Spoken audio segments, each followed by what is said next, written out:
দুপুর ১টার মধ্যে দেশের ৩ জেলার উপর দিয়ে ঘণ্টায় ৬০ কিলোমিটার বেগে ঝড় বয়ে যেতে পারে বলে পূর্বাভাস দিয়েছে আবহাওয়া অধিদপ্তর। দেশের অভ্যন্তরীণ নদীবন্দরগুলোর জন্য দেয়া এক সতর্ক বার্তায় এ তথ্য জানানো হয়। সতর্ক বার্তায় বলা হয়, রংপুর, ময়মনসিংহ এবং সিলেট অঞ্চলগুলোর উপর দিয়ে পশ্চিম অথবা উত্তর পশ্চিম দিক থেকে ঘণ্টায় ৪৫ থেকে ৬০ কিলোমিটার বেগে অস্থায়ীভাবে দমকা, ঝোড়ো হাওয়া সহ বৃষ্টি অথবা বজ্রসহ বৃষ্টি হতে পারে।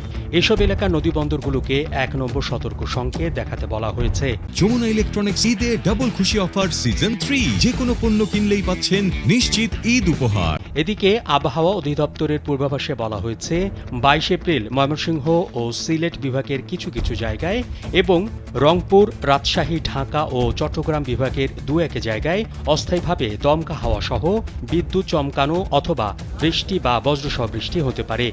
এতে বলা হয়, এদিন দেশের অন্যত্র অস্থায়ীভাবে আংশিক মেঘলা আকাশ সহ আবহাওয়া প্রধানত শুষ্ক থাকতে পারে। সারা দেশে দিন এবং রাতের তাপমাত্রা প্রায় অপরিবর্তিত থাকতে পারে।